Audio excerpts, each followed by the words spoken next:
प्रणाम। मैं सुरेंद्र शर्मा। आज के पाठ का विषय मेष लग्न की कुंडली में सूर्य और केतु की युति का या सूर्य और केतु एक साथ बैठे होने का फल। इसमें प्रथम भाव से लेकर के हम चलेंगे।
इस प्रकार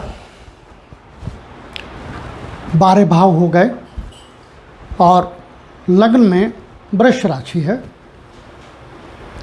अब वृष राशि में हम सूर्य और केतु लेंगे। सूर्य और केतु, जब केतु लग्न में लेंगे तो सम्मुख राहु रहेगा ही। अब इसमें हम सूर्य भिन्न भिन्न नक्षत्रों में कंसीडर करेंगे। क्योंकि एक ग्रह एक भाव में 3 नक्षत्रों में होकर के फल देता है। भिन्न भिन्न समयों पर, भिन्न भिन्न टाइमों पर या भिन्न भिन्न स्थितियों में 3 नक्षत्रों में और फल देता है। क्योंकि भाव में 0 से 30 अंश के बीच राशि होती है। उस राशि में 2.25 नक्षत्र होते हैं, 9 चरण होते हैं उन नक्षत्रों में। तो एक नक्षत्र में 4 चरण होने पर जब ग्रह 0 से 13 अंश 20 कला में होता है तब एक नक्षत्र में फल देता है। जब 13 अंश 20 कला से 26 अंश 40 कला के बीच होता है तब दूसरे नक्षत्र में होकर फल देता है। और 26 अंश 40 कला से आगे 30 अंश के बीच जब होता है तो तीसरे नक्षत्र में होकर फल देता है। यही तीनों स्थितियां प्रत्येक भाव में प्रत्येक ग्रह के साथ घटित होती हैं।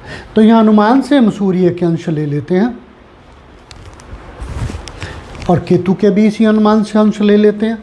सूर्य के हमने यहाँ अनुमान से अंश ले लिए 27। हम एक ही नक्षत्र में लेकर के अध्ययन करेंगे, अन्यथा 3 प्रकार का फल यहाँ निकलता है। एक 0 से 13 अंश के बीच, तो हम ले लेते हैं 3 अंश 10 कला। और तीसरा 13 अंश 20 कला से और 26 के बीच, 26-40 के बीच, तो ले लेते हैं यहाँ 20 अंश 10 कला। इस प्रकार 3 नक्षत्रों में होकर के सूर्य यहाँ फल दे सकता है। परंतु हम एक ही स्थिति का अध्ययन करेंगे, कारण क्योंकि समय बहुत लगता है, इसलिए हमें फलन के अनुसार 3 ही नक्षत्र में या केतु लेंगे। और तो फिर ये इतनी बड़ी युति हो जाएगी कि बहुत लंबा समय लगेगा। हमें एग्जाम्पल स्वरूप लेकर के ही अध्ययन कर लेना चाहिए ताकि सामान्य फल निकल कर आ जाए। इसलिए हम केवल 27 अंश वाला ले लेते हैं। तो 27 अंश वाले में देखिए किस नक्षत्र में पड़ेगा।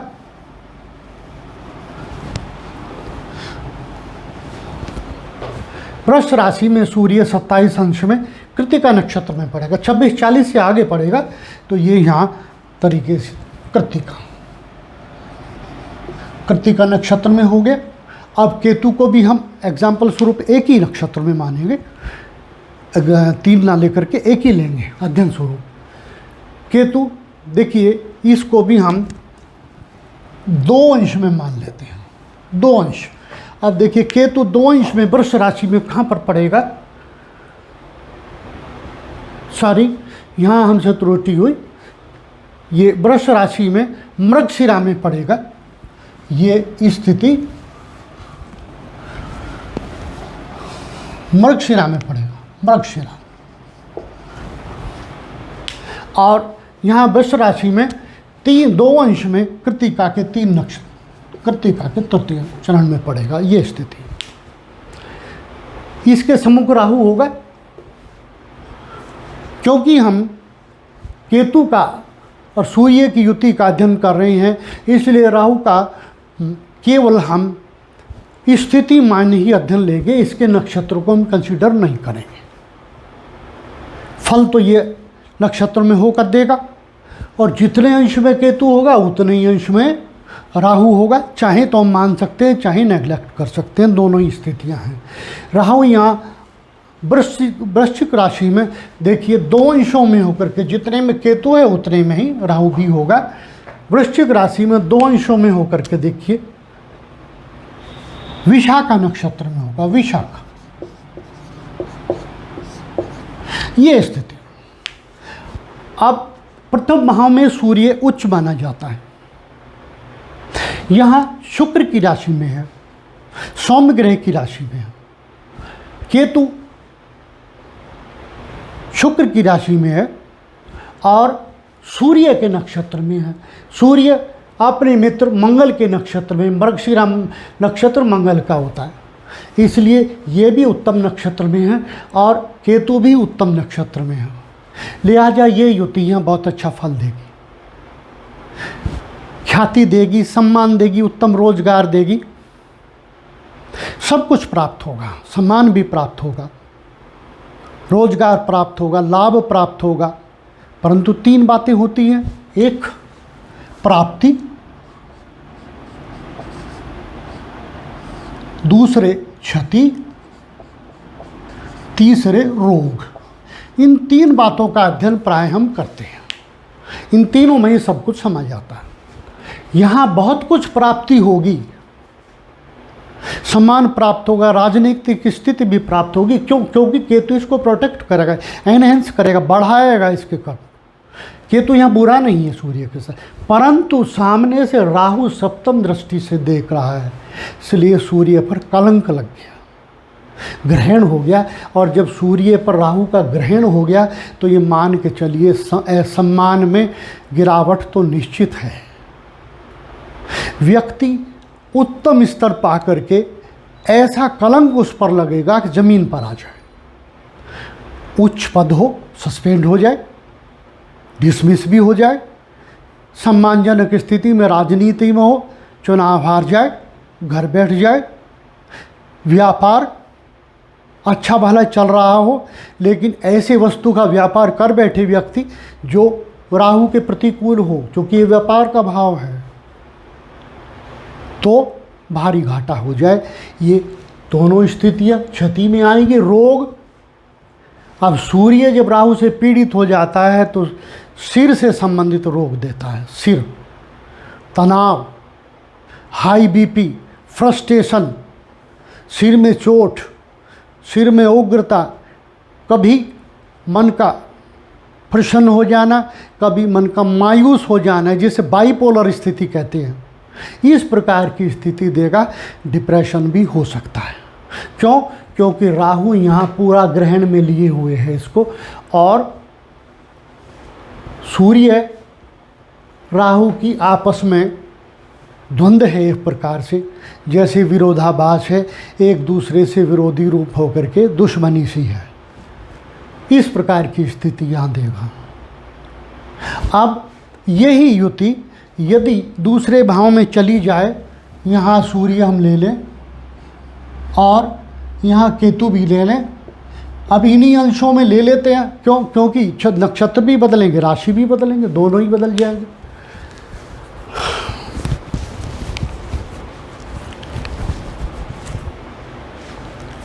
इन्हीं अंशों में हमने ये इसको भी मान लिया 22 डिग्री में ले लिया और इसको 5 डिग्री में ले लिया। थोड़ा परिवर्तन कर लेते हैं। अब देखिए ये 22 डिग्री में और वो 5 डिग्री में कहाँ पर पड़ेंगे? सूर्य 22 डिग्री में मिथुन राशि में, मिथुन राशि में 22 डिग्री में आर्द्रा 20 तक है, उसके बाद पुनर्वसु आ जाएगा, पुनर्वसु में पड़ेगा। और केतु 5 अंश में मिथुन राशि में मृगशिरा के नक्षत्र में पड़ेगा, मृगशिरा में। आप देखिए ये सूर्य अपने मित्र के नक्षत्र में है, ये पुनर्वसु यहाँ पर गुरु का नक्षत्र है, उत्तम नक्षत्र है, और केतु भी यहाँ अपने मित्र के नक्षत्र में है, मंगल के नक्षत्र में संभावी है। केतु बहुत ज़्यादा उत्तम फल देना चाहता है जो भी केतु के पास है, क्योंकि मित्र के नक्षत्र में है, वहाँ भी सूर्य की युति में, और केतु पर गुरु का प्रभाव भी होगा क्योंकि सूर्य के साथ बैठा है और सूर्य गुरु के नक्षत्र में पुनर्वसु में, परंतु सामने राहु भी बैठेगा। जितने अंशों में राहु होगा उतने अंशों में केतु भी होगा, दोनों बराबर ही होंगे।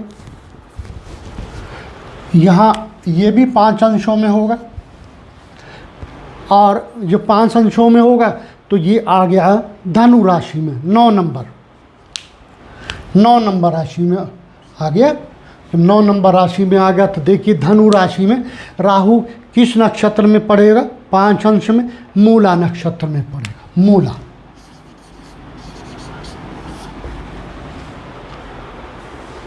मूला नक्षत्र में पड़ेगा। आप देखिए यह सूर्य और केतु की युति द्वितीय भाव में बुरा फल नहीं देगी। क्यों? क्योंकि सूर्य अपने मित्र के भाव में है, बुध के, मिथुन राशि का स्वामी बुध होता है, अपने मित्र के नक्षत्र में है। ठीक इसी प्रकार से केतु अपने मित्र मंगल के नक्षत्र में है, और यहाँ पर केतु बुरा नहीं है, बुध के नक्षत्र में केतु बुरा नहीं होता, लगभग उच्च जैसा ही फल देता है। क्यों?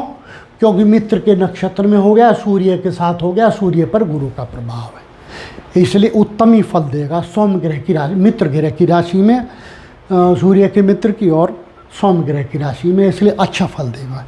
यहाँ ये सूर्य और केतु की युति उत्तम आय प्राप्त कराएगी, वाणी बल देगी, व्यक्ति की वाणी में ओज होगा, प्रभाव होगा, लोग उसकी वाणी से प्रभावित होंगे, उसके भाषण को, उसकी बातों को सुनेंगे। वाणी से वो बहुत प्रभाव डालेगा अपने समाज पर। रोजगार भी उसे ऐसा प्राप्त हो, ऐसे रोजगार में अधिक प्रवीण होगा जो वाणी के बल पर किया जाता हो। प्रीचिंग, भाषणबाजी, दर्शन शास्त्र से संबंधित ज्ञान की प्रीचिंग करना, या कथावाचक के रूप में, धर्मशास्त्र के रूप में, इस प्रकार के कर्मों से यहाँ आय प्राप्त होगी। क्यों? क्योंकि मिथुन राशि है और दूसरा भाव का कारक बृहस्पति होता है। बृहस्पति के भाव में, बृहस्पति के नक्षत्र में सूर्य, केतु के साथ ये राजयोग जैसी स्थिति हो जाती है, जिसे प्राय लोग राजयोग कहते हैं। परंतु सामने जो राहु बैठा है वो सत्यानाश करने के लिए, यदि यही कुंडली स्त्री की हो तो ये यहाँ बैठा हुआ है राहु यहाँ दृष्टि डाल करके गर्भाशय कैंसर भी दे दिया करता है। इस स्थिति में सूर्य की केतु की दृष्टि जब यहाँ पड़ती है तो ये गर्भाशय कैंसर दे देता है लेडीज़ को, या गर्भाशय ट्यूमर दे देता है, गर्भाशय में किसी प्रकार का रोग दे करके सर्जरी करा देता है, गुदा के क्षेत्र में कोई रोग हो जाता है। और अष्टम भाव में राहु भूत प्रेत आदि के चक्कर में भी डाल देता है। ऐसा व्यक्ति तांत्रिकों के संपर्क में बहुत ज़्यादा रहता है। रोग होते हैं, इसको बहुत रोग होते हैं, भिन्न भिन्न त्वचा रोग होते हैं, विशेषकर हिप से नीचे या हिप के क्षेत्र में, जननांगों के क्षेत्र में बहुत भारी संक्रामक रोग हो सकते हैं। एक्जिमा जैसे रोग हो सकते हैं। ये इस प्रकार की ये स्थिति है यहाँ। अब आगे यही युति 3 नक्षत्रों की, 2 नक्षत्रों की यदि तृतीय भाव में हो, सूर्य यहाँ हो और इसके भी यहाँ भी अंश 22 ही रहें, और केतु यहाँ हो और इसके यहाँ भी अंश 5 रहें, अनुमान हमने ले लिया। इसके सम्मुख फिर राहु भी यहाँ आ जाएगा, तो राहु के अंश भी 5 हो जाएंगे, 5 अंश में हो जाएगा। अनेक जगह यदि हम यह राहु ना भी लें, कल्पना करो, क्योंकि हम इसकी युति का अध्ययन कर रहे हैं, ऐसा हमने अनेक पाठों में किया है जहाँ हमने सम्मुख विपरीत ग्रह को, पहले हमने राहु और सूर्य की युति के अध्ययन किए हैं, तो सम्मुख केतु होना चाहिए था, परंतु कई बार नहीं लिखा जाता क्योंकि हम युति का अध्ययन कर रहे हैं। और सूर्य और राहु की युति का जब अध्ययन करते हैं तो केतु उतना प्रभावी नहीं रह जाता, भले सम्मुख लिखा गया हो या नहीं। अधिक प्रभाव राहु का ही होता है। सूर्य पर युति हो या सूर्य पर दृष्टि हो, राहु का प्रभाव बली होता है। अब यहाँ देखिए 22 डिग्री में सूर्य किस नक्षत्र में पड़ेगा देखते हैं। कर्क राशि में सूर्य 22 अंशों में श्लेषा नक्षत्र में पड़ेगा, श्लेषा जिसे आश्लेषा कहेंगे। और केतु कर्क राशि में 5 अंशों में ये पुष्य नक्षत्र में पड़ेगा। सामने राहु वो मकर राशि में 5 अंशों में, देखिए मकर राशि में 5 अंशों में उत्तराषाढ़ा में पड़ेगा।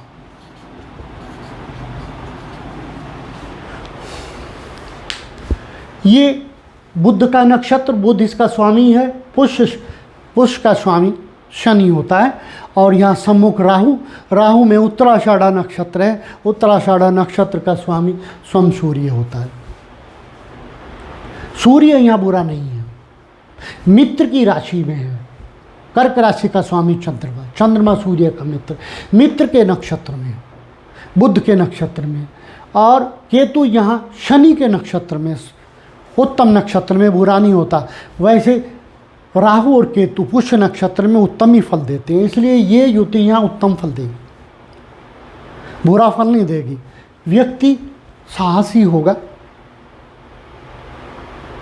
मेहनत से काम करेगा, उसके हाथ में हाथ बल होगा, अर्थात हाथ से काम करने वाला तकनीकी कर्मचारी भी हो सकता है। वो बात अलग है कि ऐसा व्यक्ति तलवार का धनी भी हुआ करता है। हाँ, इस भाव से छोटे भाई का अध्ययन करते हैं। इस स्थिति में छोटा भाई प्राय कम ही जन्म लेता है, होता है तो बीमार रहता है, उसे अनेक रोग घेरते हैं, एक्सीडेंट होता है उसका। क्यों? क्योंकि ये युति यहाँ केतु राहु की सप्तम दृष्टि है। ये सूर्य को ग्रहण लग गया, जब ग्रहण लग गया तो इस भाव में होते हुए सूर्य जो फल दे रहा है उसको रोग लगेगा, और वो है छोटा भाई। ये स्थिति है, और प्राप्तियाँ होंगी, क्षति बताई वो भी होगी, और रोग इस स्थिति में दाएं हाथ में, दाएं कंधे में रोग, कान के आसपास संक्रामक रोग, कान बहने लगे जिसे कहते हैं अंदर से क्षति हो करके, इस प्रकार की स्थितियाँ यहाँ होंगी। बाकी उत्तम ही फल रहेंगे, क्षति कम होगी ऐसी स्थिति। क्यों? क्योंकि राहु बैठा है तो पिता को क्षत करेगा, पिता के कर्मों को खराब करेगा, पिता की प्राप्तियों को खराब करेगा, पिता के रोजगार को खराब करेगा, और व्यक्ति को धर्म के विमुख करेगा। राहु वहाँ बैठ करके 9 भाव में धर्म के विमुख करेगा व्यक्ति। क्यों? क्योंकि शनि की राशि में बैठा है। कर्क राशि, मकर राशि शनि की होती है। सूर्य के नक्षत्र में बैठा है, जो सूर्य को सम्मुख दृष्टि दे रहा है 7वें सूर्य के उत्तराषाढ़ा नक्षत्र पर, इसलिए सूर्य को पूरी तरह पीड़ित कर रहा है। सूर्य पिता का कारक भी होता है, इसलिए यहाँ हर तरीके से पिता के लिए क्षतिकारक रहेगा, और व्यक्ति का भाग्य भी उत्तम नहीं रहेगा, उसे अपनी मेहनत के बल पर ही जीना पड़ेगा। भाग्य में ये यहाँ हानिकारक रहेगा। पीठ के बल व्यक्ति गिरे, चोट लगे, ये क्षति, दोनों पॉइंट हो गए। तीसरे, पीठ के बल गिरे, क्षति, जैसे ये हिप गर्डिल का हिस्सा है, इस बल गिरे, चोट लगे, सर्जरी हो या चिकित्सा चले, इस प्रकार की स्थिति यहाँ ये होगी। अगली, यदि यही सूर्य और केतु की युति चतुर्थ भाव में हो, सूर्य और केतु, इन्हीं अंशों में ले लेते हैं 22 अंश में और ये 5 अंश में, तो सामने राहु हो जाएगा। इस स्थिति में सामने राहु हो जाएगा और वो भी 5 अंश में ही होगा। अब देखिए यहाँ कौन किसके नक्षत्र में है। सूर्य 22 डिग्री में सिंह राशि में, 13-20 से आगे पूर्वा फागुनी पड़ेगा, पूर्वा फागुनी में होगा जो शुक्र का नक्षत्र है। और केतु 5 अंश में सिंह राशि में मघा नक्षत्र में होगा। और राहु 5 अंश में कुंभ राशि में, देखिए 5 अंश में धनिष्ठा नक्षत्र में होगा। हम यहाँ राहु को सम्मुख लेकर के अध्ययन कर रहे हैं, युति का भी अध्ययन कर रहे हैं और उसके सम्मुख स्थिति का भी अध्ययन कर रहे हैं। चतुर्थ भाव में सूर्य उत्तम फल नहीं देता, परंतु स्वयं राशि में है और उत्तम नक्षत्र में है, वो बात अलग है। ये शुक्र का नक्षत्र है, सूर्य और शुक्र में शत्रुता है, दोनों शत्रु होते हैं एक दूसरे के। ये मघा नक्षत्र है, केतु का नक्षत्र है। केतु शुम इस नक्षत्र में यहाँ बहुत भारी उत्तम फल देगा। उत्तम का अभिप्राय जो भी यहाँ से फल प्राप्त होते हैं उनको उत्तम करेगा ही, लेकिन माता की सर्जरी कराएगा, माता को चेस्ट में चोट लगवाएगा, बीमारी कराएगा, आसानी से घर नहीं मिलने देगा व्यक्ति को। वाहन अगर ये व्यक्ति खरीदेगा तो उसका एक्सीडेंट होगा, चोट लगेगी। पाचन तंत्र, श्वसन तंत्र जो कि चेस्ट के अंदर होते हैं, उन दोनों में क्षति होगी। क्योंकि सम्मुख से राहु भी देख रहा है जो इस प्रकार के रोगों को बढ़ाएगा। दशम भाव में होकर के राहु या धनिष्ठा नक्षत्र में, मंगल के नक्षत्र में उत्तम फल नहीं देगा। राहु को, यदि राहु की दशा आ जाए तो राहु यहाँ बैठा हुआ अपने मित्र की राशि में करोड़पति बना देगा व्यक्ति को, उत्तम रोजगार देगा, उसके व्यापार को बढ़ा देगा। शर्त यही है कि इसकी दशा आए, अन्यथा हानिकारक ही रहेगा। इस प्रकार से आज का पाठ पूर्ण होता है। यदि आपको भाया हो तो विनती है आप इस चैनल को लाइक और सब्सक्राइब करें। प्रणाम।